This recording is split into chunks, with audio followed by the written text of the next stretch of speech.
¿Por qué Dios no perdona a Satanás? La pregunta es profunda, despierta la curiosidad y toca un punto sensible de la fe, donde la justicia y la misericordia parecen respetarse en silencio. Al pensar en esto, es natural recordar que Dios perdona a los pecadores, acoge a los que se arrepienten y restaura a los que caen. Entonces, ¿por qué no Satanás? ¿Por qué no los ángeles que lo siguieron? La respuesta no reside en el capricho divino, ni en el abandono compasivo. Surge de la naturaleza misma del pecado de Satanás, y de lo que significa elegir ante Dios, con pleno conocimiento y completa libertad. Hablar de perdón aquí es hablar de la verdad ante la luz, y de la libertad puesta a prueba en lo más alto del universo moral, donde todo se ve con absoluta claridad. La decisión no es un tropiezo, es un veredicto del corazón. Y Dios juzga lo que el corazón decide cuando ya no hay ignorancia que lo justifique. Este contraste entre la ignorancia y la plena conciencia es la clave que desvela el misterio de la diferencia entre el hombre y el ángel caído. En el principio, Lucifer no era un monstruo, era luz, portador de belleza, sabiduría y honor. La tradición lo describe como un querubín ungido, situado en una posición suprema, rodeado de gloria y cercanía a Dios mismo. No había defecto en su creación, ningún defecto en el toque del Creador. Sin embargo, había libertad.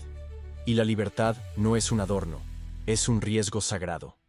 Es el espacio donde el amor puede ser amor y la obediencia puede ser verdadera. La caída no comenzó con un gesto, sino en el corazón, cuando el orgullo encendió la ilusión de ser igual al Altísimo. No fue ignorancia, ni debilidad, ni confusión. Fue una decisión clara, lúcida y deliberada. Quien se presenta ante Dios, sin velos, no se equivoca sobre quién es Dios. Por lo tanto, negarse no es solo desobediencia, sino una afrenta a la verdad misma. Tras el resplandor, Lucifer eligió contemplarse a sí mismo, y al preferir su propio reflejo, perdió la luz que le daba sentido. Este es el peligro del orgullo. Transforma incluso la belleza en una caída. Aquí está la primera clave. El perdón divino se derrama sobre el arrepentimiento humano porque nuestro pecado, con tanta frecuencia, nace de la ceguera y la miseria. Somos limitados, vacilamos, aprendemos, nos arrepentimos y cambiamos. El ángel no. Los ángeles no aprenden como nosotros, no andan a tientas en la oscuridad como nosotros. Recibieron de Dios una visión directa de la verdad, un conocimiento que no deja sombras. La elección que hicieron, por lo tanto, no fue un tropiezo, fue una ruptura consciente. Cuando Lucifer dijo, «Seré como el Altísimo», no intentó cometer un error, sino que declaró una rebelión total. Por eso su pecado es imperdonable, no por falta de misericordia en Dios, sino porque no hay motivo de arrepentimiento en él. Quien se deja quebrantar por el orgullo en presencia de la plena luz, no encuentra vuelta atrás con excusas ni pretextos. Cuando el corazón se opone a Dios con pleno entendimiento, el arrepentimiento ya no es un cambio de rumbo, sino una renuncia imposible al propio orgullo. Y sin un verdadero arrepentimiento, el perdón no tiene dónde reposar. Por eso Judas escribe que están reservados en la oscuridad hasta el juicio, porque no hay espacio para la transformación en quienes han rechazado la plenitud de la luz. La segunda clave es la naturaleza irrevocable de esta decisión. La voluntad angélica, cuando está firmemente firme. Eligieron sabiendo plenamente a quién traicionaban, qué rechazaban y qué aceptaban en lugar de Dios. Rechazar el amor cuando se presenta ante ti en todo su esplendor es diferente a rechazarlo cuando estás cansado, herido, confundido y pequeño. La justicia de Dios, que no es frialdad sino santidad y justa medida, nos hace responsables según nuestro conocimiento y comprensión. Por lo tanto, el veredicto sobre Satanás y sus ángeles no es apresurado, es justo. No es un rechazo arbitrario del perdón, es el reconocimiento de lo que su propia elección se ha convertido para siempre. Quienes plantan sus pies en el abismo, sabiendo que hay tierra firme a la vista, aceptan su caída como su destino. Y Dios, que es justo, no llama a la luz oscuridad, ni a la oscuridad luz para aliviar el peso de una decisión eterna. No hay injusticia aquí, hay coherencia divina con su propia santidad. La tercera clave es el diseño de la redención. Dios nos amó tanto que se hizo hombre, entró en nuestra historia, asumió nuestra carne, nuestras limitaciones, nuestro dolor. La cruz no fue levantada por los ángeles, fue levantada por las personas. La sangre derramada tiene un propósito humano, porque nuestra condición admite un camino de regreso, admite la conversión, admite un corazón nuevo. La economía de la salvación no es una regla fría, es un gesto concreto. Cristo viene, sufre, muere y resucita para reconciliar a quienes pecan en las sombras y pueden, por gracia, cambiar de rumbo. Los ángeles caídos no están en esta ecuación, no porque Dios los odie, sino porque su decisión cerró la puerta desde dentro.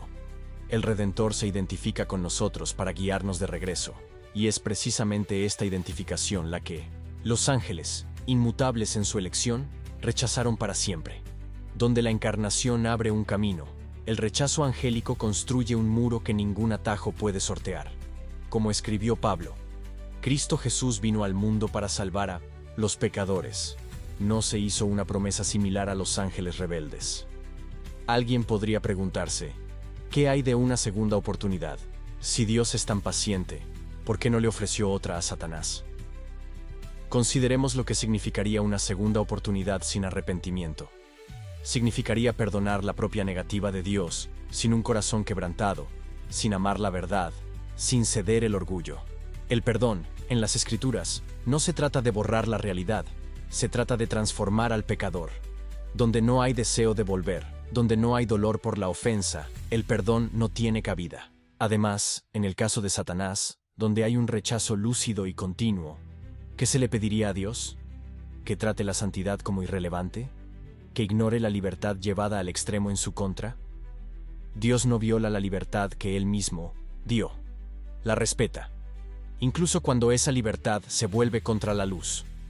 Ofrecer un nuevo comienzo sin conversión sería negar la justicia. Y la justicia es el marco que preserva el significado de la misericordia. Donde la gracia sería un mero gesto sin verdad, Dios no consiente, pues es fiel a sí mismo. Por eso Pedro escribe que Dios no perdonó a los ángeles que pecaron, sino que los arrojó a prisiones eternas. La gravedad de la rebelión angélica exige que hablemos de la justicia divina sin encogernos de corazón. La justicia, en Dios, no es venganza ciega. Es el resplandor de lo correcto. Es la afirmación de que el bien tiene peso, la verdad tiene un lugar, y la santidad no es un adorno que se quita de la estantería cuando conviene. Cuando Dios confirma su juicio sobre Satanás, no se vuelve menos amoroso. Demuestra que el verdadero amor no tolera la mentira que destruye. Sería amor permitir que el padre de la mentira se siente de nuevo sin confesión, sin conversión, sin verdad. ¿Sería misericordia transformar el cielo en un lugar donde se tolere el odio por la gloria de Dios? La respuesta es contundente y a la vez luminosa. No. La justicia impide que el mal se disfrace de bien y que la rebelión ocupe tronos propios de la santidad. En última instancia, el juicio salvaguarda la promesa de un reino donde la paz no es retórica, sino fruto de una verdad invendible. Este es el fundamento de la esperanza. El mal no tendrá la última palabra. ¿Y nosotros qué? ¿Por qué podemos ser perdonados? Porque nuestro pecado, aunque real y grave, encuentra en nosotros un espacio donde la gracia puede obrar. No lo vemos todo, no lo sabemos todo, no lo entendemos todo. El Evangelio llega como una luz que ilumina una habitación y aprendemos a abrir los ojos. Cuando caemos, podemos llorar. Cuando erramos, podemos aprender. Cuando ofendemos, podemos arrepentirnos. Y Dios, que es justo, también es ricamente misericordioso. No relativiza el mal, lo soporta en Cristo, para que el pecador, al convertirse, reciba nueva vida. Es la diferencia entre quienes cerraron la puerta a la verdad, sabiendo exactamente lo que hacían, y quienes, viendo gradualmente, pueden abrir su corazón a la voz que llama. La gracia no infantiliza nuestra responsabilidad, sino que nos capacita para responder con fe y humildad. Así, la esperanza no depende de la perfección que nos falta, depende de la mano extendida que nunca se cansa. Y esta es la buena noticia. Lo que es una sentencia para Satanás, es salvación para nosotros.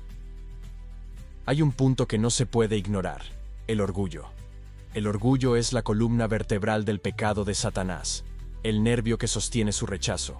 No quiere regresar, no desea servir, no acepta adoración, no se rinde. Todas sus acciones, desde 1900, la caída, son una guerra contra la voluntad de Dios y un engaño contra sus hijos. El orgullo que lo llevó a decir, seré como el Altísimo, es el mismo que le impide decir, he pecado contra el Altísimo. El infierno, en esencia, no es Dios entusiasmado por castigar, sino la criatura obsesionada para siempre con no amar. Y Dios, que no miente, lo llama por su nombre. En las pequeñas decisiones cotidianas, probamos el mismo veneno cuando preferimos el yo absoluto a la voluntad del Señor. Por lo tanto, la vigilancia no es una exageración. Es la disciplina de quienes conocen al enemigo y no quieren imitarlo. Dios resiste a los soberbios, pero da gracia a los humildes, escribió Santiago. Y esto aplica tanto a nosotros como al recuerdo eterno del destino de Satanás. Quizás nuestros corazones se lamentan, y es bueno que lo hagan. Lamentar es señal de que tomamos en serio que Dios es amor. Pero ese mismo corazón necesita aprender reverencia. La reverencia que dice, eres santo. La reverencia que entiende que la misericordia no implica un verdadero descuento. La reverencia que acepta la cruz como el único puente entre nuestra noche y el día de Dios. La historia de los ángeles caídos es una advertencia, pero también una lección. Enseña el peso de las decisiones. Enseña el peligro del orgullo. Enseña que no se puede jugar con la gloria. Enseña, sobre todo, que el perdón es un regalo para quienes se arrepienten, no una medalla para quienes lo desafían. Quienes temen al Señor hallan sabiduría para andar por el camino angosto, y quienes se humillan encuentran descanso bajo las alas del Altísimo. Entre el lamento y la reverencia, elegimos adorar, y en la adoración permanecemos. Y esta reverencia no nos distancia, sino que nos acerca al amor misericordioso y justo. A la luz de esto, la pregunta cambia. Ya no es porque Dios no perdone a Satanás, sino porque me perdona a mí. Y la respuesta es una sola: porque me amó en Cristo, porque me llama por mi nombre, porque abre el camino y me invita a cruzar, porque ofrece gracia hoy, mientras llama, hoy. Y si se ofrece gracia, entonces lo que debemos hacer es responder. No para endurecernos, no para posponer, no para decir después. El ahora de Dios es misericordia extendida. Su mano se extiende, no a ángeles que han fijado para siempre su negativa, sino a personas que, incluso caídas, pueden decir, ten piedad de mí. La fe, aquí, no es teoría. Es un paso concreto hacia el Padre que corre a nuestro encuentro. Y cada paso dado en el arrepentimiento es un paso que sale de las sombras hacia la habitación de la luz. Esta es la grandeza de la gracia. Se extiende, donde el orgullo no ha cerrado todas las puertas. No nos escandalicemos de la justicia de Dios. Es el marco que nos permite ver la misericordia con claridad. Sin justicia, la misericordia sería mera condescendencia. Sin misericordia, la justicia sería mera sentencia. En Dios, ambos se abrazan. La cruz es este abrazo. Allí, la justicia no se niega, se satisface, y la misericordia no se diluye, se desborda. Allí, el Cordero es inmolado y el pecador vive. Allí, el orgullo muere y nace un corazón nuevo, y esto es lo que Satanás no quiere, y por lo tanto no es perdonado, porque no busca, no desea, no acepta. Dios no niega el perdón a quienes se arrepienten. Dios revela que el perdón no existe donde el arrepentimiento es imposible. Y cuando esta verdad nos pese, recordemos que Él ya cargó con el mayor peso, para que no desfallezcamos en el camino. Lo que para Él fue una caída definitiva, para nosotros es una invitación a comenzar de nuevo. La justicia y la misericordia, unidas, forman el arco que sostiene toda la historia de la salvación. Quizás cargas con viejas culpas, palabras que dijiste, decisiones que tomaste, caminos que recorriste. Quizás te preguntas si aún hay una oportunidad para ti. Escucha. Mientras haya aliento, habrá un camino. Mientras la palabra resuene, habrá retorno. Mientras el corazón sienta el toque de la gracia, habrá nueva vida. No hay sello de condenación para quienes se vuelven a Cristo. No hay historia demasiado pesada para que Él la reescriba. La diferencia entre tú y el enemigo de Dios no radica en el alcance de tu poder, sino en la disposición de tu corazón. El suyo es de piedra, el tuyo puede ser de carne. Y un corazón de carne aprende a amar de nuevo, aprende a obedecer, aprende a descansar, no en sí mismo, sino en la fidelidad de aquel que promete. El camino de regreso es estrecho, pero está abierto, y el pastor conoce cada paso que debes dar. Esta es la esperanza que sostiene el camino. El Dios que no perdona a Satanás es el mismo que te extiende el perdón. Por lo tanto, teme el orgullo y abraza la humildad. Teme el rechazo y abraza la fe. Teme la mentira que promete libertad mientras encadena, y abraza la verdad que exige rendición y libera. Si la historia de los ángeles caídos resuena con nosotros, es esta. No juegues con la luz. Si Dios habla, responde. Si Dios convence, ríndete. Si Dios perdona, cree. Si Dios llama, ven. La justicia de Dios no es un muro que te bloquea. Es un horizonte que muestra dónde termina la noche. La misericordia de Dios no es un atajo que ignora la verdad. Es el camino real que lleva a casa. Y la casa del Padre no cierra su puerta a quienes llaman sinceramente, se abre con celebración y canto. Entre el orgullo que te aísla y la gracia que te acoge, elige la gracia y vive. Vive lo que Satanás rechazó. Vive lo que Cristo conquistó. Vive la eternidad que comienza en el corazón que se entrega